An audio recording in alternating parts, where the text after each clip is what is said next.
तो NISM mutual fund का जो एग्जाम होता है, एनआईएसएम वी ए बोला जाता है, सीरीज वी ए। ठीक है। तो सबसे पहले आपको एनआईएसएम की वेबसाइट में जाना है, अपनी प्रोफाइल बनानी है। प्रोफाइल का मतलब क्या है? अपना नाम, address, pan card, signature, photo upload करिए। विथ इन 24 आवर्स या विथ इन 48 आवर्स वो अप्रूव हो जाता है। अगर कोई प्रॉब्लम होती है तो वो आपको फिर रेक्टिफिकेशन के लिए बोलते हैं, करेक्शन के लिए, फिर दोबारा आप सबमिट करिए, हो जाता है वो अप्रूव। ठीक है। अब ये देखिए, ये एनआईएसएम के सर्टिफिकेट्स की पूरी लाइन है, यहाँ पे पूरी सीरीज है। अब ये ऐड थोड़ा सा यहाँ कैंसिल हुआ। ठीक है। अब ये देखिए, सर्टिफिकेट एग्जाम में बहुत सारे सर्टिफिकेट है। देखिए यहाँ पे सर्टिफिकेट है, यहाँ पे स्टडी मटेरियल्स है। तो आपको मार्केट से कोई भी स्टडी मटेरियल नहीं खरीदना है। ठीक है। ये सर्टिफिकेट एग्जाम में आप क्लिक करेंगे तो 5A, सीरीज 5A, तो देखिए सीरियल नंबर पे अभी आ रहा है 7th नंबर पे, NISM mutual fund distributor certificate exam 5A। 1500 fees है, exam fees. 100 questions, 100 MCQ multiple choice questions, objective questions. Minus marking नहीं होती है। 3 इयर्स का वैलिडिटी होता है। 3 इयर्स की वैलिडिटी होती है। अगर 3 साल के भीतर अगर आप चाहो वापस से, तो यहाँ पे देखिए एनआईएसएम वीए वापस से रिन्यू हो जाता है 3 साल के लिए। आपको एग्जाम देने की जरूरत नहीं है। 3000 रुपए सीपी प्रोग्राम अटेंड करिए, वापस से आपको फिर से 3 इयर्स के लिए रिन्यू हो जाएगा। लेकिन मैं ये सजेशन देता हूं कि अब वापस 3 साल बाद फिर दीजिए, क्योंकि बहुत सारी चीजें अपडेट हुई रहती है। और यहाँ पे कॉस्ट कम है, 1500 यहाँ लगना है। आप आज हो सकता है आप बिगिनर हो, आप स्टार्ट कर रहे हो, फिनेंस को समझना, मार्केट को समझना, म्यूचुअल फंड को समझने की कोशिश कर रहे हो। आज आज 7 दिन के क्लास के बाद हो सकता है आपका नॉलेज थोड़ा ऊपर लेवल पे चला जाएगा, अपर लेवल पे चला जाएगा। और जब आप कहीं जॉब करेंगे या खुद का बिजनेस करेंगे, ठीक है, म्यूचुअल फंड सेल करेंगे लोगों को, आपको एआरएन नंबर मिल जाएगा। उसके बाद 3 साल बाद आपको, मुझे नहीं लगता कि आपको क्लासेस की जरूरत होगी। आपको क्लास की जरूरत नहीं होगी। आप ऑटोमेटिक इतने टैलेंटेड हो गए होंगे कि आप खुद जाएंगे एग्जाम देने बिना तैयारी के, तो भी एग्जाम निकल जाएगा, क्योंकि उस समय आपका प्रैक्टिकल नॉलेज बढ़ जाएगा।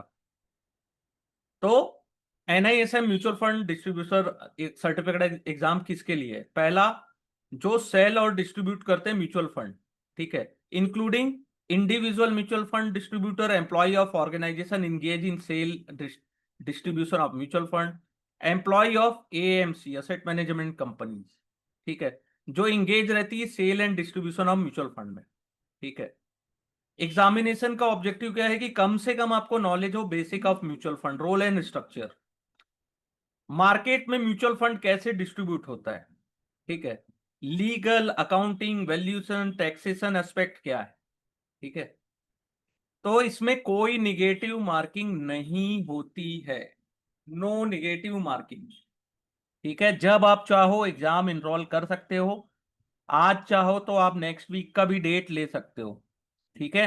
अगर आपको तैयारी करनी है और 1 हफ्ते में आप तैयार हो गए, अच्छे से आपने तैयारी कर ली, तो नेक्स्ट वीक, उसके next week, within 10-20 days, जब आपको मन हो आप एग्जाम दे सकते हो।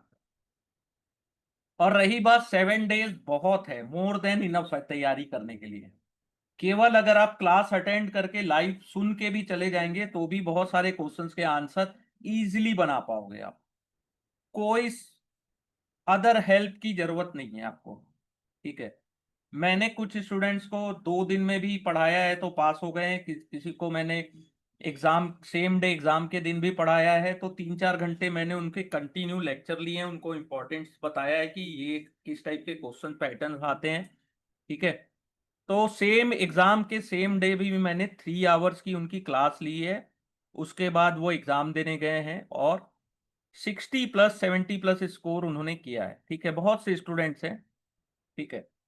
और अगर आप लोग इस एग्जाम को 90+ स्कोर करते हैं, ठीक है, 90 से ऊपर अगर आपका स्कोर आता है 90+, तो मैंने आपसे फीस ली है वो वापस कर दूंगा, और साथ में ये एग्जाम में आपने जो फीस पेड करेंगे आप 1500, उसे भी मैं आपको रिटर्न कर दूंगा। ऐसा आपको मोटिवेट करने के लिए, ठीक है, पढ़ाई करने के लिए। और कोई मेरा उसमें कोई दूसरा कोई लालच नहीं है उसमें, ठीक है। बस ये है कि आप मोटिवेट रहो, 90 से ऊपर स्कोर करो, ठीक है। 90 प्लस स्कोर करो, आपके लिए बहुत बहुत बहुत बहुत ज्यादा नॉलेज गेन कर लोगे आप। अब 90 प्लस प्लस के लिए आपको वर्कबुक डिटेल में पढ़नी होगी, ठीक है। ऐसा नहीं है कि आप शॉर्ट नोट्स पढ़ लिए तो आपके 90 आ गए। तो थोड़ा डिटेल स्टडी लगता है। मेरे बहुत से स्टूडेंट्स ने 90 प्लस स्कोर किया है, तो उसके लिए मुझे बहुत अच्छा भी फील होता है, ठीक है। कुछ नहीं है, बहुत बड़ा एग्जाम नहीं है। बस ये है कि मुझे पढ़ाना पसंद है लोग स्टूडेंट्स को, इसलिए मैं म्यूचुअल फंड की भी क्लास लेता हूँ। वरना मैं NISM research analyst, equity derivative, ठीक है, इन्वेस्टमेंट एडवाइजर, PMS की भी मैं क्लासेस लेता हूँ, और स्टूडेंट वहाँ भी बहुत अच्छा कर रहे हैं। तो देखिए ये सिलेबस है इसका, चैप्टर 1 to 13, ठीक है। मैं थोड़ा इसको ऊपर स्क्रॉल कर लेता हूँ। ये लेटेस्ट वर्कबुक है ना, आपको जब भी डाउनलोड करोगे लेटेस्ट वर्कबुक डाउनलोड करोगे आप। वर्कबुक का वर्जन हमेशा देख लेना, पुराने वर्जन, अच्छा सॉरी, ये लेटेस्ट वर्कबुक है, इसका वर्जन है 2025, ठीक है, मई 2025। पुराने वर्जन्स पढ़ने का मतलब नहीं है, लेटेस्ट अवेलेबल है। आप NISM की वेबसाइट से भी इसको डाउनलोड कर सकते हैं, कोई इसका कॉस्ट नहीं है, ठीक है। फिर चैप्टर वाइज अगर अपन देखें तो टोटल 13 चैप्टर्स हैं इसमें। चैप्टर 1 से चैप्टर 12, चैप्टर 12 तक है, ठीक है। चैप्टर 1 से लेकर चैप्टर 12 तक किस चैप्टर्स में सबसे ज्यादा क्वेश्चंस आते हैं? तो देखिए आप chapter 12 15, chapter 9 15, chapter 4 and 5 10 and 10, ठीक है। तो केवल आप 4 चैप्टर भी पढ़ के जाओगे तो आपके 50 नंबर आ जाएंगे, अगर आपने अच्छे से पढ़ा तो। चैप्टर 4 5 9 and 12, केवल 4 चैप्टर अगर आप अच्छे से पढ़ के जाते हो तो सोचो आप 50 ला सकते हो, कोई बड़ी बात नहीं है। ये वेटेज वाइज है, जब भी आपको तैयारी करनी है किसी एग्जाम की, NISM की किसी भी एग्जाम की, तो पहले वेटेज वाइज देख लीजिए कौन से चैप्टर्स के कितने वेटेज हैं, ठीक है। रिवीजन जब आप करेंगे तो जिसमें ज्यादा वेटेज है उसको आपको ज्यादा समय देना है, ठीक है। वरना ज्यादा इंपॉर्टेंस आपको पढ़ाई में देनी है, अपना बेसिक क्लियर करना है, ठीक है। आप एग्जाम के 4 दिन पहले,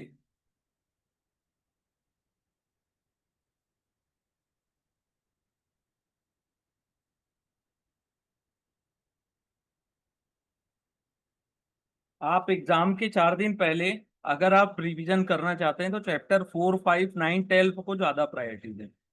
बाकी ये सब चैप्टर्स भी इंपॉर्टेंट, और इसको पढ़ना भी है अपने को, ठीक है। आपको लगता है कि आप म्यूचुअल फंड सेल करने जाएंगे तो बिना नॉलेज के आप बहुत अच्छा कर लेंगे? Not possible. आप एग्जाम तो पास कर लोगे कैसे भी करके, म्यूचुअल फंड सेल नहीं कर पाओगे अगर आपको नॉलेज नहीं है। आज के टाइम में कस्टमर क्लाइंट्स के पास ज्यादा नॉलेज होता है, तो नॉलेज को बीट करना है तो आपको नॉलेज गेन करना पड़ेगा, एक्स्ट्रा नॉलेज, ठीक है। तो कोई डाउट है यहाँ तक, कोई क्वेश्चंस आप लोगों के? Any questions? No sir. यहाँ तक सब क्लियर? या ओके। देखिए चैप्टर, जब भी मैं क्लासेस स्टार्ट करता हूँ तो जो बेसिक चैप्टर है उसको मैं डिटेल में पढ़ाता हूँ। जो शुरू के 4 चैप्टर 1 2 3 4, ये थोड़ा डिटेल में देख। उसके बाद अब मैं आपको नोट्स भी प्रोवाइड कर दूंगा, MCQ भी दे दूंगा, मल्टीपल चॉइस क्वेश्चन, ठीक है। वो आपको बहुत हेल्प करेंगे एग्जाम में, ठीक है। तो चैप्टर 1 बहुत इजी है, 8% यानी कि 8 नंबर्स के क्वेश्चंस यहाँ से आते हैं। तो पहला चैप्टर है इन्वेस्टमेंट लैंडस्केप। ठीक है, आपके पास कभी कोई क्लाइंट आता है, ठीक है, कोई क्लाइंट आता है, या आप आज के टाइम में तो आप क्लाइंट के पास जाते हो, ठीक है, तो वो क्या बोलते हैं, please suggest some good investment, कौन सा बेस्ट है मार्केट में, है, आपका व्यू क्या है स्टॉक मार्केट में, ठीक है, और should I interest in stock और real estate, which is the best mutual fund scheme. ये क्वेश्चंस तो हमेशा आपके पास आते हैं कि वाई, व्हाट, ठीक है, वाई इन्वेस्टमेंट, ठीक है। तो इन्वेस्टमेंट का मतलब है कि हर इंसान को गोल अलग है, उसका फिनेंशियल गोल अलग है। जैसे एक शालिनी है, वो 8 ईयर्स ओल्ड गर्ल है, वो मिड साइज टाउन में रहती है अपने पेरेंट्स के साथ। उनके पेरेंट्स चाहते हैं कि वो स्पेस प्रोग्राम में साइंटिस्ट बने, ठीक है, स्पेस साइंटिस्ट, ठीक है। तो उनके पेरेंट्स उसको सपोर्ट करना चाहते हैं टू परस्यू हर ड्रीम।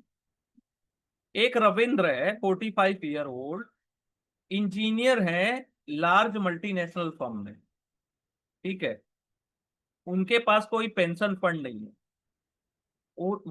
इस बात की टेंशन में है कि 45 ईयर्स के बाद जब 60 के हो जाएंगे तो उनकी लाइफ कैसे कंफर्टेबल चलेगी। थर्ड है सुरेंद्र सिंह जी, जो एक बड़ी सिटी में रहते हैं, उनका प्रमोशन हुआ है और transfer in company where he work, उनकी जॉब बहुत अच्छी चल रही है, लेकिन उनके पास खुद का एक घर नहीं है, ठीक है। फिर ये हैं एक मिसेस डिसूजा, जो रिटायर हुए हैं जॉब जॉब से अपने जस्ट, और उनके पास large sum of retirement fund receive हुआ है। वो चाहती है कि she intended to invest the same in order to receive regular income, उन्हें रेगुलर इनकम मिलते रहे to live a comfortable life, ठीक है। जो उनको लमसम अमाउंट मिला है रिटायरमेंट का, तो उनको वो ऐसे इंस्ट्रूमेंट में इन्वेस्टमेंट करना चाहते हैं जो उन्हें मंथली इनकम प्रोवाइड करते हैं, या उतने पैसे दे दें जिनसे उनका दिनचर्या या डेली का जो एक्सपेंस है वो कवर हो पाए। तो सभी के गोल अलग है, इसे कहते हैं फिनेंशियल गोल। जैसे शालिनी का गोल है एजुकेशन अच्छे से दिलाना, सुरेंद्र को चाहिए घर, डिसूजा जी और रविंदर जी को फंड की जरूरत है कि वो रिटायरमेंट के बाद अच्छी लाइफ जी सके, ठीक है। तो बहुत से एग्जाम्पल होते हैं, किसी को कार खरीदना है, कि किसी को मैरिज करना है अपने सन और डॉटर का, ठीक है, किसी को व्हीकल खरीदना है, किसी को घर रिनोवेट कराना है, किसी को बड़े वेकेशन में जाना है, ठीक है। तो ये हो गया।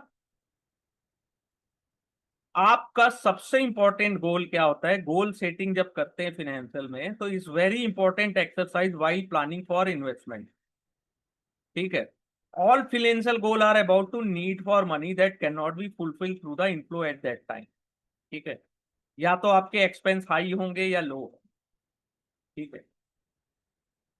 तो फर्स्ट स्टेप गोल सेटिंग का क्या होता है कि identify this event in life, ठीक है, कब आने वाला है। Some of this are desirable and can be plan, और कुछ को प्लान नहीं कर सकते, ठीक है, कुछ सरप्राइज भी आते हैं।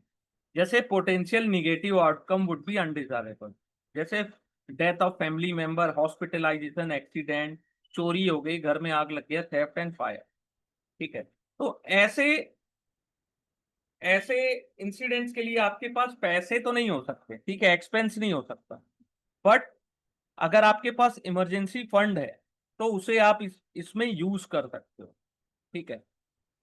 आप इन सब की पॉलिसीज ले सकते हो, इंश्योरेंस पॉलिसी, ठीक है। तो एक डिजायरेबल प्लान होता है, एक अनडिजायरेबल, जिस आपको पता नहीं है कब उस पैसे की जरूरत पड़ जाए। After identify the event one need to assign post priority, ठीक है। चिल्ड्रन का एजुकेशन रिस्पॉन्सिबिलिटी की कैटेगरी में आता है, ठीक है, लेकिन ग्रैंड वेकेशन में जाना है आपको बाहर, to be a good to have a good thing, ठीक है। अब फाइनेंशियल एडवाइजर और म्यूचुअल फंड डिस्ट्रीब्यूशन का क्या काम होता है? Only guide and help to take a appropriate decision, ठीक है। तो देखिए, गोल किस टाइप के होते हैं? एक होता है शॉर्ट टर्म गोल, एक होता है लॉन्ग टर्म गोल। जैसे शालिनी की उम्र है 10 ईयर, 8 ईयर, तो 10 साल बाद उनको जरूरत है, तो वो लॉन्ग टर्म गोल है। रविंद्र को जरूरत है 15 ईयर्स के बाद, क्योंकि आज उनकी उम्र 45 थी, तो उनको 15 ईयर्स के बाद उसके पैसे की जरूरत है। और सुरेंद्र चाहते हैं कि कुछ आने वाले 1-2 साल में वो घर खरीद लें। डिसूजा जी, जो जिनको इंटरेस्ट चाहिए, पैसे चाहिए, मंथली इनकम, उन्हें इमीडिएट पैसे चाहिए, तुरंत, ठीक है। तो long term on uncertain period income is required for life, ठीक है। Retirement goal can be broken into two part, की accumulating a sum of retirement, या तो आपको एक लमसम अमाउंट मिल जाए, या फिर आपको रिटायरमेंट के बाद प्रति पर मंथ इतनी इनकम मिल जाए कि आप अपनी लाइफ कंफर्टेबल जी सको, ठीक है। तो कुछ होते हैं इंपॉर्टेंट, कुछ होते हैं नॉन इम्पॉर्टेंट, ठीक है। कुछ गोल्स होते हैं अर्जेंट नहीं है, कुछ होते हैं वेरी अर्जेंट, ठीक है। तो फिनेंशियल गोल और टाइम होरिजन क्या होता है, ठीक है। The next step would be assign amount of financial गोल।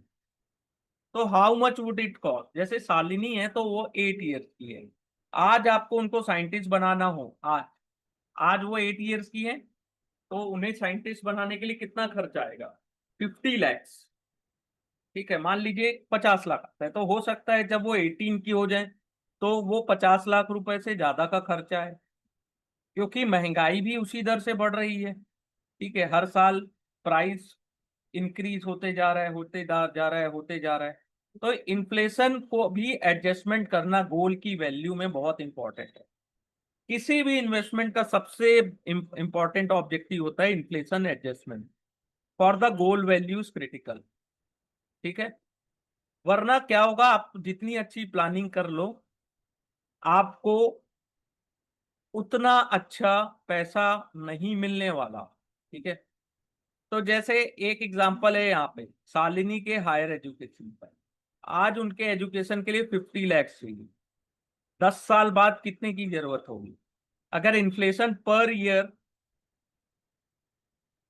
8% बढ़ रहा है, मीन्स कॉलेज की फीस जो है पर ईयर 8% बढ़ रहा है, तो आपको 1,07,94,000 की जरूरत होगी 10 साल बाद, ठीक है। तो ये एक अजम्पशन कि आपको आज 50 लाख चाहिए, तो आज का जो 50 लाख है आने वाले 10 साल के बाद वो इनसफिशियंट है, ठीक है। तो इन्फ्लेशन का एक लॉन्ग टर्म इम्पैक्ट होता है, तो आपको जब भी लॉन्ग टर्म गोल करना है तो इन्फ्लेशन को कंसीडर करना ही होगा in the cost of goal, ठीक है। The immediate term and near term goal may not have big impact due to change in price. जो आपका इमीडिएट या शॉर्ट टर्म गोल है, नियर टर्म गोल, उसमें इन्फ्लेशन का ज्यादा इम्पैक्ट नहीं पड़ेगा, लेकिन लॉन्ग टर्म गोल का जरूर पड़ेगा, ठीक है। Inflation is the price is the rise in price of various product and service consume. जैसे इन्फ्लेशन आज 6% है, आपको मंथली इनकम एक्सपेंस आपका 30,000, लेकिन 6% के अनुसार नेक्स्ट ईयर आपको मंथली एक्सपेंस आपका हो जाएगा 31,800, ठीक है। सेम 10 ईयर्स के बाद आपको 53,000 की जरूरत पड़ेगी, और 20 ईयर बाद 96,214। ये है इन्फ्लेशन की पावर, क्योंकि मनी की जो वैल्यू होती वो खत्म हो जाती, ठीक है, इन्फ्लेशन के कारण। यहां तक कोई ऐसी कोई चीजें जो आपको समझ ना आई हो?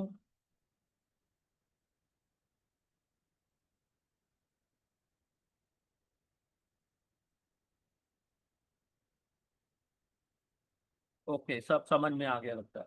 There is one thing common in all this financial goal, a mismatch of cash flow, either the expense और the higher than income at the point in time, ठीक है। There is no income at the time of funding this goal, ठीक है। There are future goals, ठीक है। तो देखिए सबसे इंपॉर्टेंट इसके बाद पॉइंट आता है saving and investment. Saving and investment same thing नहीं है। सेविंग का मतलब है आप 100 रुपीज आपकी इनकम है, 60 रुपीज आप एक्सपेंस है आपका, तो 40 रुपीज जो रिमेनिंग बचा वो आपका सेविंग है। जब उस 40 रुपीज को आप किसी फिनेंशियल इंस्ट्रूमेंट में इन्वेस्टमेंट करते हैं तब वो कहलाता है इन्वेस्टमेंट। सेविंग को कन्वर्ट करना फिनेंशियल इंस्ट्रूमेंट में जिससे आप रिटर्न जनरेट कर सकते हैं, या रियल एस्टेट खरीदते हैं, जमीन जायदाद कुछ भी, गोल्ड भी खरीदते हैं, तो उससे क्या होता है, रिटर्न जनरेट होता है कुछ ना कुछ। ठीक है। पहला, जब भी अपन इन्वेस्टमेंट करते हैं तो कुछ फैक्टर्स हैं जिसे अपने को फोकस करना होता है। पहला होता है safety, liquidity, return. Safety means जो आपने कैपिटल इन्वेस्ट किया है, ठीक है। One could stress that to also include the degree of surety of income from investment. Means आपने जो कैपिटल इन्वेस्टमेंट की है वो पूरी तरीके से जीरो ना हो जाए, ठीक है। या ऐसा ना हो कि ऐसे सिक्योरिटीज में आपने इन्वेस्टमेंट कर दिया कि आपके 50% पैसे खत्म हो गए, या जीरो हो गए, हाफ हो गए, खत्म हो जाते हैं ना मार्केट में। तो सेफ्टी सबसे जरूरी, ठीक है। सेकंड होता है लिक्विडिटी। लिक्विडिटी का मतलब है जब आप चाहो उसे कैश में कन्वर्ट कर, जितनी ज्यादा लिक्विडिटी होगी उतना ही इजीली आप कैश में उसको कन्वर्ट कर सकते हो। The degree easy in different across different category, even with the category the same could be different across product, ठीक है। कुछ में क्या होता है, कुछ इंस्ट्रूमेंट में लिक्विडिटी नहीं होती है, तो जब आप चाहो उसको सेल नहीं कर सकते। जैसे रियल एस्टेट, आप जमीन जायदाद आप खरीदते हो आज, लेकिन उसी सेम चीज को आप सेल करने जाओगे तो क्या होता है, लिक्विडिटी नहीं होती है। आपको 1 महीने, 2 महीने, 3 महीने, हो सकता है साल भर वेट करना पड़े, तब भी आप उसे सेल नहीं कर पाओगे। लेकिन कुछ इंस्ट्रूमेंट ऐसे होते हैं, आज आपने सेल किया, कल आपके खाते में पैसे आ जाए, ठीक है। कुछ जो सिक्योरिटी इंस्ट्रूमेंट होते हैं उसमें लॉक इन पीरियड होता है, ठीक है, लेकिन वो लिक्विडेट हो जाते हैं। लॉक इन पीरियड में क्या होता है, अर्ली एग्जिट में आपको पेनाल्टी लगती है, उससे लिक्विडिटी हैम्पर नहीं होता, लेकिन आपका जो इन्वेस्टमेंट का रिटर्न है वो लो हो जाता है, ठीक है। रिटर्न सबसे इंपॉर्टेंट है। रिटर्न जितना ज्यादा रिस्क होगा उतना ज्यादा रिटर्न होगा, ठीक है। कुछ में क्या होता है, कुछ इंस्ट्रूमेंट में क्या होता है, केवल आपको इंटरेस्ट मिलता है, लेकिन कुछ इंस्ट्रूमेंट जैसे इक्विटीज है उसमें आपको करंट इनकम भी मिलेगा, कैपिटल एप्रिसिएशन और कैपिटल गेन भी मिलेगा। जैसे बॉन्ड्स में इन्वेस्टमेंट करते हैं तो उसमें केवल अपने को इंटरेस्ट पेमेंट या कूपन मिलता है, ठीक है। उसके अलावा क्या मिलता है, कुछ नहीं। लेकिन इक्विटीज में क्या होता है, इक्विटी में आपको डिविडेंड भी मिलेगा, कैपिटल एप्रिसिएशन भी मिलेगा, ठीक है।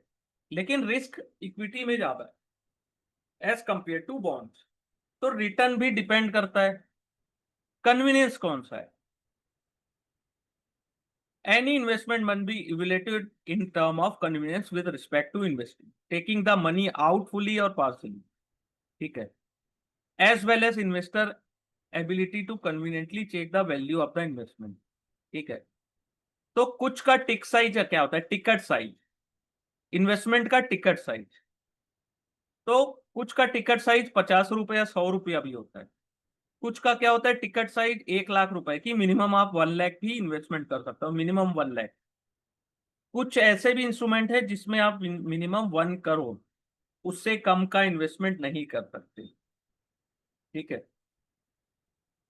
तो ये टिकट साइज होता है। टैक्सेबिलिटी सबसे इंपॉर्टेंट है, what one return after tax, tax कटने के बाद आपको रियल में कितने पैसे मिल रहे हैं। While looking at the taxability of income, it is critical to evaluate various other factors or not look at taxation in isolation. For example, कुछ प्रोडक्ट होते हैं लोअर टैक्स ऑफर करते हैं ऑन इन्वेस्टमेंट रिटर्न, बट वो safe नहीं होते, ठीक है। लेकिन कुछ ऐसे प्रोडक्ट होते हैं जिसमें टैक्स थोड़ा ज्यादा होता है लेकिन वो सेफ भी होते हैं, उसमें रिटर्न भी ज्यादा जनरेट होते मिलता है। फिर होता है tax deduction, a related matter in tax deduction that may be available in the case of certain product, जैसे such a deduction effectively increase the return of on investment since the same is calculated after factoring.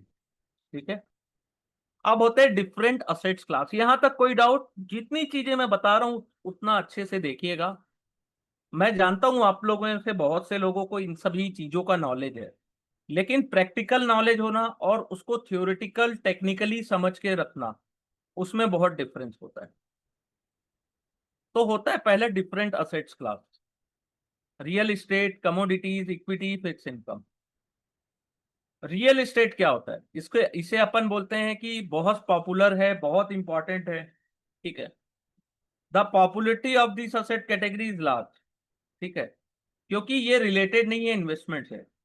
ये एक बहुत बड़ा expense होता है जब आप कोई घर खरीदते हो, जैसे रियल एस्टेट है, मीन्स आपने कोई घर खरीदा, ओन हाउस, तो it is the largest expense in life. Expense होता है ये, नॉट इन्वेस्टमेंट। ठीक है, क्योंकि जब भी आप इंडिविजुअल रियल एस्टेट को परचेज करता है, ठीक है, तो इसे क्या बोलते हैं? Should be not consider as investment since the selling the same may have a negative impact on one's lifestyle. ठीक है, तो real estate, land, commercial real estate, सबसे इंपॉर्टेंट होता है location. Location is most important factor impacting the performance of investment in real estate. Real estate illiquid होता है, it is not divisible, means आप छोटे छोटे टुकड़े में नहीं सेल कर सकते। One can invest in physical real estate as well as financial form, आप दोनों फॉर्म में इसको खरीद सकते हैं। इसमें कैपिटल एप्रिसिएशन भी मिलता है और करंट इनकम भी जनरेट होती है अगर आपने उसको रेंट में दिया तो। इसमें सबसे ज्यादा ट्रांजेक्शन कॉस्ट होता है, जैसे ब्रोकरेज, रजिस्ट्रेशन चार्ज बहुत हाई होता है। This will bring down the return on investment. आप ब्रोकरेज और रजिस्ट्रेशन चार्ज जो देते हैं, उसके कारण रिटर्न ऑन इन्वेस्टमेंट बहुत हाई होता है, डाउन होता है। ठीक है, और रियल एस्टेट को मेंटेन करना, ठीक है, और एडजस्ट करना, टैक्स जो दे रहे हो, तो उसमें क्या होता है? एक्सपेंस उसका बहुत ज्यादा हाई होता है। आप टैक्स भी पेड करते हो, ठीक है, tax in the sense property tax. ठीक है, आप उसे सेल भी करते हो तब भी आपको ब्रोकरेज, स्टाम्प चार्ज और कुछ और चार्जेस देने पड़ते हैं। तो रियल एस्टेट इलिक्विड होता है, और ये जो मैंने बताया इतनी चीजें ये बॉक्स में, ये इंपॉर्टेंट है। ठीक है, ये इंपॉर्टेंट। ठीक है, ये बॉक्स जो है ये भी इंपॉर्टेंट है। फिर होता है कमोडिटीज। एक होती है सॉफ्ट कमोडिटीज, एक होती है हार्ड कमोडिटीज। सॉफ्ट कमोडिटीज बोलते हैं एग्रीकल्चर प्रोडक्ट्स को। हार्ड कमोडिटीज किसको बोलते हैं? जैसे petrol, diesel, metal, gold, silver, जिसे माइन किया जाता है, एक्सट्रैक्ट किया जाता है। ठीक है, कमोडिटीज में डेरिवेटिव भी अवेलेबल है। ठीक है, तो इसे इन्वेस्टमेंट के लिए बहुत अच्छा कहा जाता है, क्योंकि लीवरेज कॉन्ट्रैक्ट होता है। आप बहुत बड़ा एक्सपोजर ले सकते हो, small with a small of money, making it high risky. ठीक है, they are normally short term contract. ठीक है, तो ये कमोडिटी डेरिवेटिव की बात होगी। कुछ कमोडिटीज जैसे गोल्ड, सिल्वर्स में डेरिवेटिव प्रोडक्ट्स अवेलेबल है। ठीक है, और भी बाकी जैसे कॉपर और बाकी के जो प्रीशियस मेटल्स हैं उसमें भी डेरिवेटिव प्रोडक्ट्स अवेलेबल है। ठीक है, लेकिन सभी को आप इन्वेस्टमेंट के रूप में नहीं देख सकते, क्योंकि पेरिसेबल होता है, उसकी वैल्यू खत्म हो जाती है, या तो स्टोरेज कॉस्ट बहुत ज्यादा होता है। ठीक है, सबसे जो इंपॉर्टेंट कमोडिटीज है जो इन्वेस्टमेंट के लिए बहुत बढ़िया है, वो होती है गोल्ड एंड सिल्वर। ठीक है, और इसमें सबसे ज्यादा इन्वेस्टमेंट होता है। प्राइस इसका सिंक्रोनाइज होता है ऑलमोस्ट ऑल द वर्ल्ड। ठीक है, it is easy to understand the price of gold and silver across the country by simply looking at foreign exchange rate between the two countries. ठीक है, currencies making adjustment of various cost restriction imposed by any country. तो commodities important है। ठीक है, second important investment. Third होता है fix income. यहां तक कोई दिक्कत गोल्ड एंड सिल्वर में सर या एक रियल क्वेश्चन एस्टेट? था। हाँ हाँ, जो ये म्यूचुअल फंड्स का इन्वेस्टमेंट होता है, ये डेरिवेटिव में भी होता है क्या? नहीं नहीं। ये लोग इसमें डेरिवेटिव में इन्वेस्टमेंट नहीं करते ना? नहीं नहीं, डायरेक्ट वो केवल हेजिंग पर्पस के लिए यूज करते हैं, इन्वेस्टमेंट के लिए नहीं करते हैं। ठीक है। ठीक है सर। और कुछ बहुत सारे कॉन्ट्रैक्ट हैं कुछ अलग अलग, लेकिन म्यूचुअल फंड के नाम से नहीं है। उसमें वो डेरिवेटिव प्रोडक्ट्स यूज करते हैं फॉर रिटर्न जनरेशन। लेकिन म्यूचुअल फंड ऐसा है अभी फिलहाल तो नहीं करती है। हेजिंग पर्पस के लिए करते होंगे, फंड मैनेजर्स हैं वो कुछ भी कर सकते हैं, लेकिन उसके लिए भी सेबी की गाइडलाइंस है जो अभी आने वाले क्लासेस में अपन बहुत डिटेल में पढ़ेंगे। ठीक है। देखिए, मैं चैप्टर 1 2 3 4 को बेसिक इसलिए डिटेल में पढ़ा रहा हूँ कि आपको थोड़ा इंटरेस्ट आ जाए, आपको बेसिक जो जानकारी है म्यूचुअल फंड से रिलेटेड वो मिल जाए। ट्रस्ट में, अगर आप चैप्टर 1 2 3 4 को अच्छे से अपन पढ़ते हैं तो आने वाले चैप्टर्स बहुत इजी लगेंगे। ठीक है। तो कमोडिटीज के बाद होता है fix income, means bonds. Fix income में एफडी भी होता है। ठीक है। बॉन्ड्स में जैसे companies, union government, state government, municipal corporation, bank, financial institution, public sector, ये सभी पेपर इशू करते हैं, या बॉन्ड या डिबेंचर जिसको बोलते हैं। बॉन्ड्स में आपको रेगुलर इंटरेस्ट मिलता है। ठीक है। जो इंटरेस्ट मिलता है उसे करंट इनकम के तौर पे इन्वेस्टर को मिलता है। ठीक है। अगर आपने इन्वेस्टमेंट किया और उसे होल्ड किया टिल मैच्योरिटी तो आपको कोई कैपिटल गेन टैक्स नहीं लगता है। ठीक है।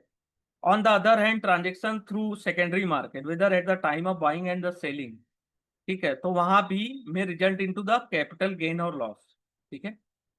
Bonds are generally considered to be safer than equity. Bond equity से इसलिए सेफर है क्योंकि उसमें रिस्क, कोई रिस्क नहीं होता, फ्री फ्रॉम रिस्क होता है। ठीक है। ऐसा नहीं है कि रिस्क नहीं होता है, लेकिन बहुत से ऐसे रिस्क हैं जो इक्विटीज में होते हैं, उससे तो वो फ्री होता है। तो इसमें रिटर्न जो है आपका फिक्स होता है, कैपिटल आपकी सेफ होती है। ठीक है। गवर्नमेंट और corporate on the basis of maturity date उसे कहते हैं शॉर्ट टर्म, मीडियम टर्म और लॉन्ग टर्म, यानी कि टाइम मेच्योरिटी डेट के अनुसार डिसाइड होता है कि शॉर्ट टर्म है, मीडियम टर्म है और कि लॉन्ग टर्म बॉन्ड्स है। ठीक है। इक्विटी का मतलब होता है कि आपने ऑनरशिप खरीदा है बिजनेस में। Some who buy the share in company, तो आप पार्ट ऑनर हो गए बिजनेस के। ठीक है। इसमें क्या होता है, रिटर्न भी अच्छा जनरेट होता है लेकिन रिस्क भी हाई होता है। Equity investment has generated return in excess of inflation. Inflation से ज्यादा रिटर्न इक्विटी में ही जनरेट होता है लॉन्ग टर्म में। ठीक है। हायर रिटर्न जनरेट होता है, जैसे 1979 में सेंसेक्स था 100, आज का है 66,000, वो भी जुलाई 2023 के डेटा के अनुसार। तो 16% एनुअली उन्होंने एप्रिसिएशन दिया है। ठीक है। Apart from long term capital appreciation, equity shares को डिविडेंड भी रिसीव होते हैं कंपनी से। वो कहाँ से मिलते हैं, अगर प्रॉफिट हो रहा है कंपनी को फ्रॉम इट्स बिजनेस ऑपरेशन, तो उनको उनकी वो एक्स्ट्रा इनकम है। ठीक है। इक्विटी शेयर जो होते हैं बहुत ज्यादा फ्लक्चुएट होते हैं प्राइस में। ठीक है। बिजनेस के फंडामेंटल से ज्यादा मतलब नहीं होता इक्विटी के प्राइस को, वो फ्लक्चुएट होते रहते हैं मार्केट की सेंटीमेंट वोलेटिलिटी के अकॉर्डिंग। ठीक है। रिटर्न ज्यादा है लेकिन रिस्क भी ज्यादा है। There are similarity and difference between various asset classes. ठीक है। Investment in equity and bond can be done only in financial form. Equity और बॉन्ड्स में केवल आप फाइनेंशियल फॉर्म में इन्वेस्टमेंट कर सकते हैं। रियल एस्टेट एंड गोल्ड को आप फाइनेंशियल और फिजिकल फॉर्म में भी खरीद सकते हैं। It is the physical form that give a feeling of safety of so many. Real estate and commodity differ from equity and bought in the other way. This could be bought as an investment and for consumption purpose. One may invest in residential property and give it rent to generate income. आप residential property में investment करते हैं तो क्या होते हैं, rent से आपको इनकम जनरेट होती है, ये भी एक इन्वेस्टमेंट। ठीक है। When some investment in equity shares, part of profit made by the company, वो आपको इन्वेस्टर को शेयर की जाती है। ठीक है। With a careful analysis of various equity, it is possible to receive periodic income. अगर आप अच्छे से स्टडी करके इक्विटी शेयर्स में इन्वेस्टमेंट करते हो तो पीरियोडिक इनकम भी आपको मिलती है, इसका मतलब है डिविडेंड इनकम। ठीक है। As an investor in equity, real estate and commodity is the owner of the business. Equity, real estate and commodities में क्या होता है, आप ऑनर हो अगर आप खरीदते हो तो। लेकिन अगर आप बॉन्ड में इन्वेस्टमेंट करते हो तो आप लेंड कर रहे हो, उधार दे रहे हो। ठीक है। तो आपको उसकी रिसिप्ट मिलती है इंटरेस्ट पेमेंट की और return on principal amount invested. ठीक है। तो ये हो गए कुछ similarity and difference between various asset class. यहां से भी क्वेश्चंस आते हैं, इसको सबको समझना जरूरी है। यहां तक कोई डाउट हो तो आप पूछ सकते हो। ये एक बॉक्स बना हुआ है, देखिए यहाँ पे टेबल बनी हुई है। इक्विटी में बता रहा है कि कौन कौन सी कंपनी होती है, blue chip, mid size, small size, unlisted, foreign, foreign stock, equity mutual fund, exchange traded fund, index fund. Fix income में एफडी बैंक में किया, RD, endowment policy, money back, PPF, Sukanya, senior citizen, post office monthly return, recurring deposit with post office, company fix deposit. Real estate में physical assets में आते हैं residential and commercial, finance में आते हैं real estate mutual fund, real estate investment trust, infrastructure investment trust, gold silver commodities में gold fund, commodities fund, commodities ETF. कोई question से यहां तक अगर आप पूछोगे नहीं तो एग्जाम में थोड़ा सा आप क्वेश्चंस को समझ नहीं पाओ। तो मेरा यही रिक्वेस्ट है कि चैप्टर वाइज डिटेल में पढ़ाई करें। कोई क्वेश्चन जो आप पूछना चाहते हो feel free to ask me, आप आराम से पूछिए, कोई प्रॉब्लम नहीं होगी।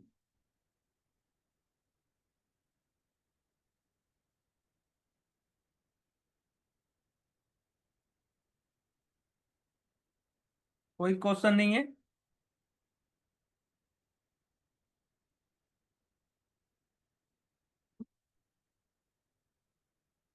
ठीक है। फिर इन्वेस्टमेंट रिस्क, पहला होता है इन्फ्लेशन रिस्क। क्या होता है इन्फ्लेशन या प्राइस के इन्फ्लेशन से क्या होता है, कमोडिटीज की प्राइस, प्रोडक्ट एंड सर्विस, इन सब की प्राइस इंक्रीज हो जाती है। इन्फ्लेशन से क्या होता है, purchasing power of money decrease हो जाती है, इरोड हो जाती है, खत्म हो जाती है। जैसे आज आपको किसी चीज को खरीदने के लिए 10,000 की जरूरत और इन्फ्लेशन 8% है, तो 5 साल बाद आपको 14,000 रुपये उस चीज के लिए देना पड़ेगा। ठीक है। 10 साल के बाद 21,000, 20 साल के बाद 46 और 30 साल बाद आपको 1,00,000 रुपए। तो क्या होता है, इन्फ्लेशन क्या करता है, आपके इन्वेस्टमेंट की वैल्यू को खत्म कर दे। ठीक है। जो चीज आज 10,000 की है, हो सकता है 1 साल बाद आपको 10%, 20% ज्यादा मिले। तो ये इन्फ्लेशन हुआ। सेकेंड, अपन ने लिक्विडिटी रिस्क देखा था। फिक्स इनकम असेट जो होता है वो consider less risky than equity. ठीक है। गवर्नमेंट सिक्योरिटीज को अपन सेफेस्ट मानते हैं। ठीक है। To earn the promise return. ठीक है। इन्वेस्टमेंट अगर आपने हेल्ड किया मैच्योरिटी तक तो ठीक है, अगर आप इफ वन नीडेड लिक्विडिटी तो आप कुछ चार्जेस या पेनाल्टी देके भी आप एग्जिट कर सकते। लेकिन कुछ जगह ऐसा होता है कि जहां पे लिक्विडिटीज नहीं होती। ठीक है। वहां पे आपको प्रॉब्लम फेस करनी पड़ती है रियल एस्टेट, जहां पे आपको बाय तो इजीली कर लोगे, सेल करने में बहुत ज्यादा मेहनत लगेगी। ठीक है।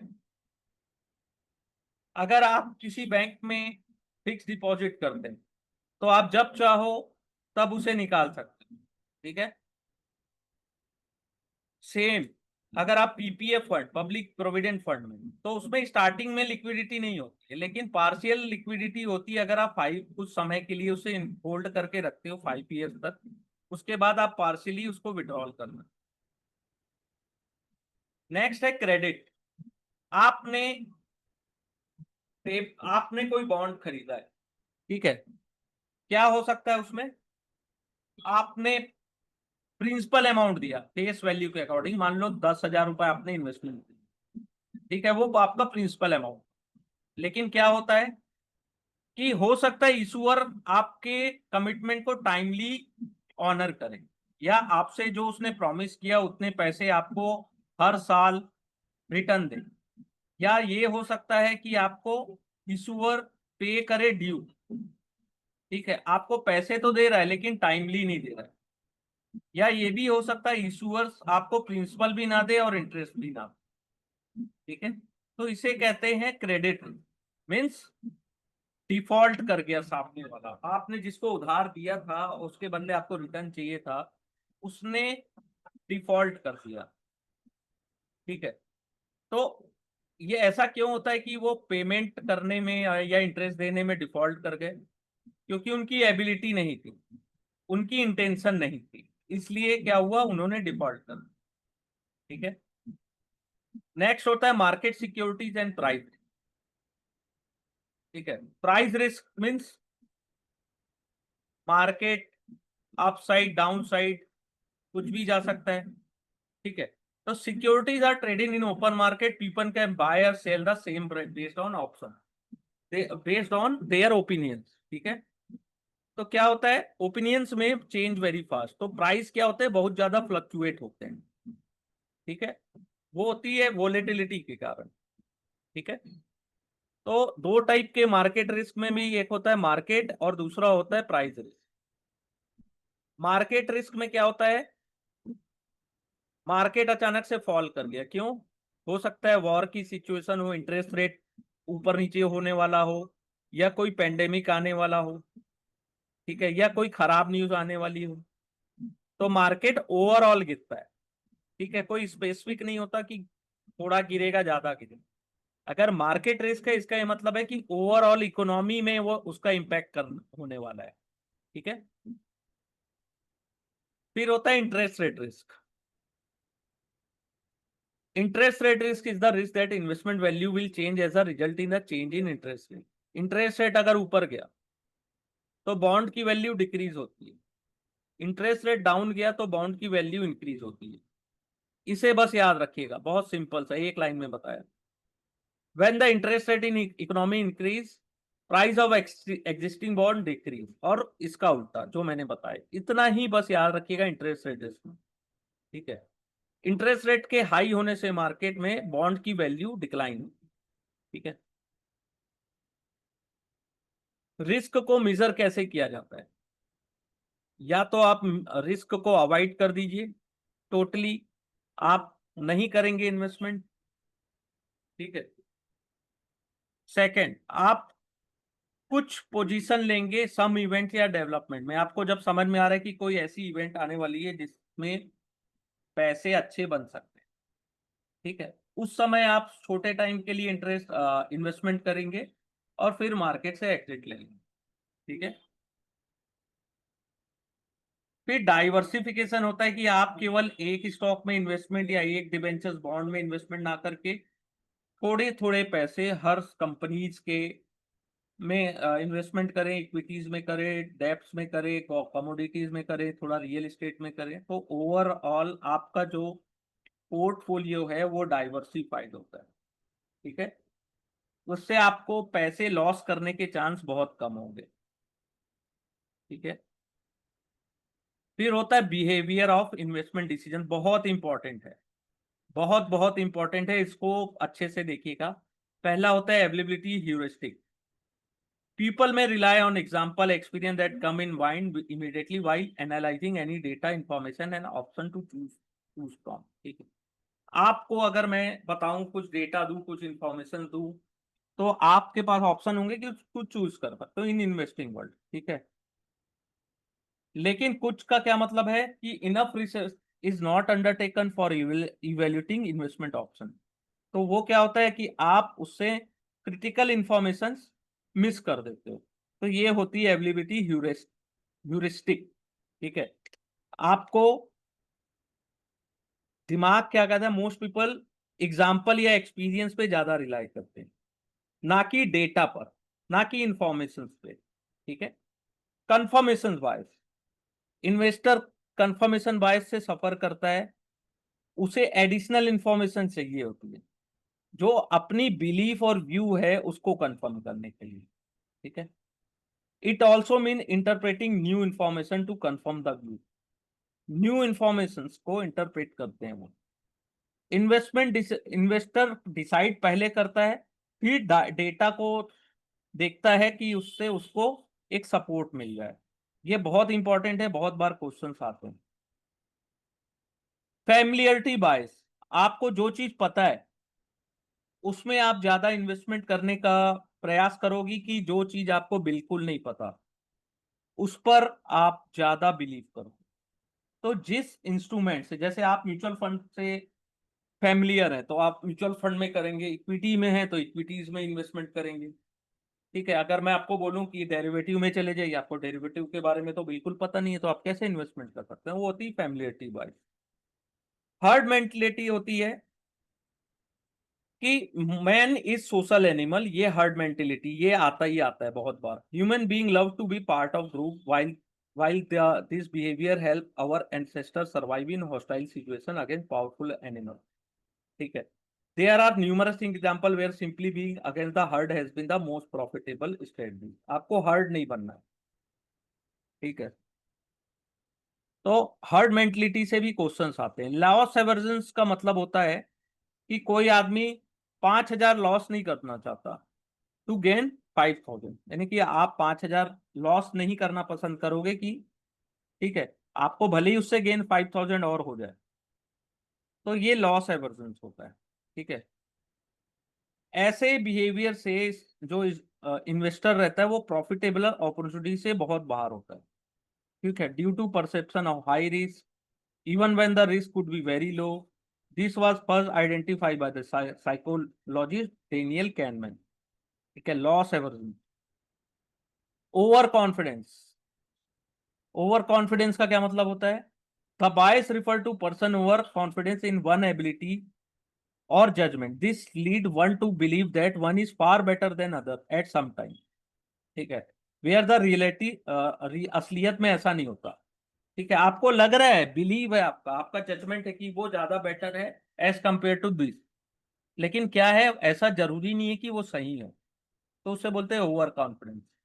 ठीक है, रिसेंसी बायस बहुत इजी है। The impact of recency event on decision making can be very strong, this apply equally to the positive and negative experience. Investor tend to extrapolate the event into a future and expect a repeat। A bear market or a financial crisis lead people to prefer safe assets। Similar, a bull market make people allocate more than what is advised for risky assets। Bull market में आपने देखा होगा कि लोग ज्यादा से ज्यादा risk लेना पसंद करते हैं। सेम बियर मार्केट में क्या होता है, उनको पता है कि ये चीज अब सस्ते में अवेलेबल है, फिर भी वो अवॉइड करते हैं कि नहीं और ज्यादा गिर सकता है। ठीक है, तो the recent experience override analysis in decision। A rise in price in equity will make people think about the future rise, while would lead to more investment being made in equity। Increase the risk। Fall in the assets price would make people stay away। जब गिरता है तो लोग क्या करते हैं, दूर भागते हैं कि नहीं भैया बहुत हो गया, अपन ने देख लिया।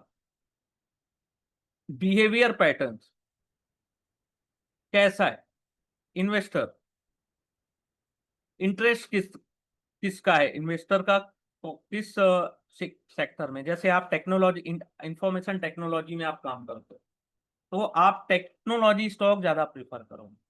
अगर आप बैंकिंग सेक्टर में काम करते हो तो आपका इंटरेस्ट ज्यादा बैंकिंग के स्टॉक्स में होगा। फिर होता है इथिकल स्टैंडर्ड एंड बाउंड्रीज। कुछ होते हैं कि जो ऐसे इन्वेस्टमेंट नहीं करना चाहते। ठीक है, इथिकल प्रिंसिपल होती है कि individual also has the impact as far as their investment behaviour is concern. ठीक है, तो ethical standard are more likely to pay attention to their investment to be discipline because they tend to follow the norm. ठीक है, this is a big help when it come to building long term health. Trying to take shortcut might derail the entire investment process। There are some of the bias, this is not a exhaustive list।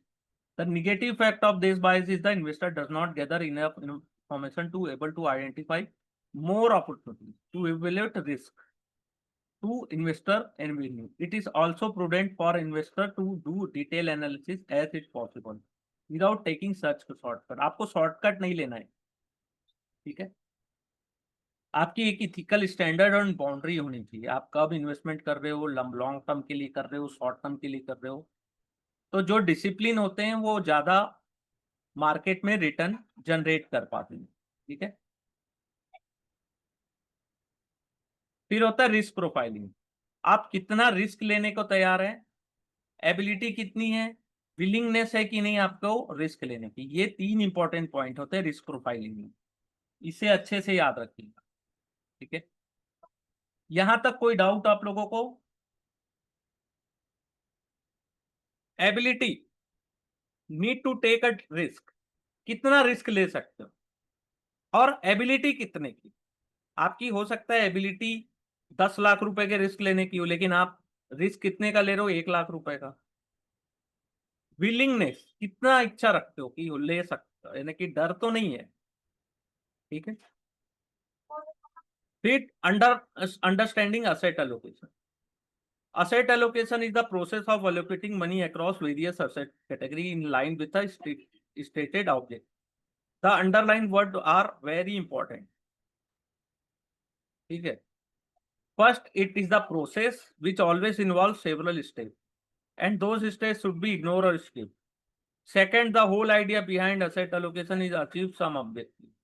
ठीक है, दो popular होते हैं, एक होता है strategic, दूसरा होता है टेक्टिकल। स्ट्रेटजिक असेट एलोकेशन में क्या होता है कि allocation align to the financial goal of the individual. It considers the return required from portfolio to achieve the end goal. Given the time horizon available for corpus to create and risk profile of investor. तो आप लंबे समय के लिए investment करते हैं, आपका एक टाइम होरिजन होता है। टेक्टिकल्स में आप क्या होता है कि टाइम करते हो मार्केट को। ठीक है, हो सकता है आप शॉर्ट टर्म के लिए ज्यादा इन्वेस्टमेंट करो, और आप अपने पोर्टफोलियो को फिर रीबैलेंस भी करते रहो कि आपको जो रिस्क एडजस्टेड रिटर्न है वो आपका ज्यादा से ज्यादा हाई है। ठीक है, रीबैलेंसिंग। यस, एनी क्वेश्चंस और कोई? रीबैलेंसिंग का क्या मतलब होता है कि अपने पोर्टफोलियो को टाइम टू टाइम रीबैलेंस करना। जो लूजर्स हैं उनसे एग्जिट हो जाओ, जो बहुत अच्छा प्रॉफिट दे चुके हैं और आपको लगता है कि अब इससे ज्यादा नहीं होगा, वहां से लोग एग्जिट होते हैं। नए प्लेयर्स जो मार्केट में अभी एक्टिव हुए हैं, हो सकता है उसमें आपको रिटर्न, इन्वेस्टमेंट रिटर्न ज्यादा दिखे, तो उसमें लोग एंट्री लेते हैं, लेकिन प्रॉपर एनालिसिस से अपने पोर्टफोलियो को बैलेंस करते हैं, रीबैलेंस।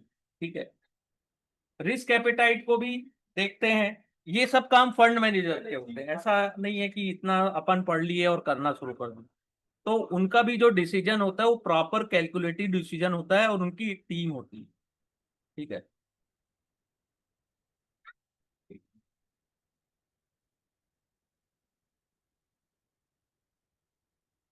एक होता है do it your self versus taking professional help. तो डू इट योर सेल्फ यानी कि आप खुद इन्वेस्टमेंट कर रहे हो, आप खुद से स्टडी कर रहे हो, स्टॉक के बारे में, बॉन्ड्स पेपर के बारे में, रियल इस्टेट के बारे में आप खुद से स्टडी कर रहे हो और इन्वेस्टमेंट कर रहे हो। दूसरा होता है प्रोफेशनल हेल्प लेना। जैसे अपन म्यूचुअल फंड में इन्वेस्टमेंट करते हैं तो प्रोफेशनल की टीम होती है। ठीक है, वो मैनेज करती है, लेकिन वहां पे आपको एक्सपेंस लगता है थोड़ा। पोर्टफोलियो का जो चार्जेस होता है, एक्सपेंस रेशो, उसके अकॉर्डिंग आपको पैसे भी देने होते हैं। ठीक है, एनी क्वेश्चंस यहां तक? ये डू इट योर सेल्फ को डिटेल में देखिएगा, मैंने तो आपको बता दिया do it your self versus taking professional help.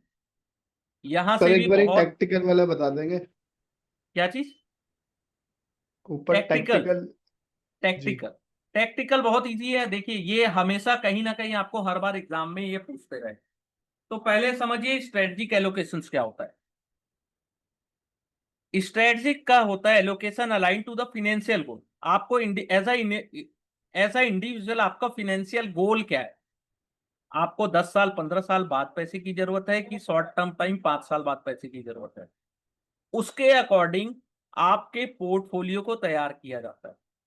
Given time होरिजोंट, जो टाइम है आपका उसके अनुसार, और आपकी रिस्क प्रोफाइल के अनुसार। ठीक है, आपका जो इन्वेस्टमेंट है वो वेरियस असेट कैटेगरीज में किया जाता है। Target asset allocation across assets category based on analysis of your need and risk appetite. आपको जरूरत क्या है और आपका रिस्क एपेटाइट क्या है। ठीक है, इसे बोलते हैं स्ट्रेटजी। टैक्टिकल क्या होता है? जस्ट उल्टा होता है। One may choose to dynamic change to the allocation between asset category. The purpose of such as approach may be taken into advantage of all. जहां आपको ज्यादा मौके मिल रहे हैं या जहां आपको लगता है कि ज्यादा पैसे बन सकते हैं, वहां पे आप ज्यादा पैसे या ज्यादा कैपिटल आप वहां पे डालते हैं, ठीक है, या उसमें ज्यादा परसेंटेज आप इन्वेस्टमेंट करते हैं, ठीक है। But primary reason for doing is to improve the risk adjusted return. इसका मेन मकसद होता है कि आपको नॉर्मली 10% मिल रहे हैं, लेकिन आप ऐसे असेट्स में इन्वेस्टमेंट कर रहे हैं जहां पे अभी अपॉर्चुनिटी ज्यादा आ सकती है, तो आपका जो रिटर्न है वो 10 की जगह हो सकता है 15 to 18 भी हो जाए, ठीक है। और सेकंड होता है टेक्निकल का, कि रिड्यूस करना आपके पोर्टफोलियो रिस्क को without compromising the return to enhance, और आपके पोर्टफोलियो रिटर्न को भी इंक्रीज करना विदाउट इंक्रीजिंग द रिस्क, ठीक है। रिड्यूस करना पोर्टफोलियो रिस्क और आपके पोर्टफोलियो रिटर्न को इंक्रीज करना, ठीक है। टैक्टिकल असेट एलोकेशन को refer to as a dynamic asset allocation भी बोलते हैं, ठीक है। सीजनल इन्वेस्टर्स के लिए ये ज्यादा बेस्ट होता है, इसमें आपको टाइम करना पड़ता है मार्केट। सर ज्यादा रिटर्न लेने के लिए तो मतलब कहते हैं कि रिस्क की जो कैपेसिटी होती है उसको बढ़ाना पड़ता है। हाँ, तो आपको लग रहा है कि किसी असेट्स में ज्यादा रिटर्न जनरेट हो सकता है, तो आप वहां पे ज्यादा पैसे डाल दिए आपने। यहाँ पे आपका रिस्क गोल, यहाँ पे आपका रिस्क प्रोफाइल, ये सब कुछ नहीं देखा जाता। जिसमें ज्यादा रिटर्न की गुंजाइश है वहां पे पैसे डाल दिए जाते, इससे आपका रिटर्न भी जनरेट होता है। ऐसा नहीं है हम लोग करते हैं, ये प्रोफेशनल टीम करती है। जो पोर्टफोलियो मैनेजर्स होते हैं ना, जी। या फंड मैनेजर्स होते हैं, वो करते हैं। ऐसा नहीं है आज मेरे को लग रहा है कि बहुत ज्यादा है तो मैं कर दिया, ऐसा नहीं। सर वो टैक्टिकल एसेट एलोकेशन में इज इट ओनली, मतलब उसमें खाली ये हो सकता है क्या कि नंबर ऑफ एसेट्स ही हम ये कर सकते हैं, डिफाइन कर सकते हैं कि ऐसा हो सकता है कि कम एसेट्स ज़्यादा अमाउंट ऑफ इन्वेस्टमेंट, या ज़्यादा assets come amount of investment, इसमें ऐसा कुछ वैसा भी कुछ कंसिडर किया जा सकता है उसमें? नहीं, टैक्टिकल एसेट तो सेक्टर वाइज है। टैक्टिकल में आप सेक्टर वाइज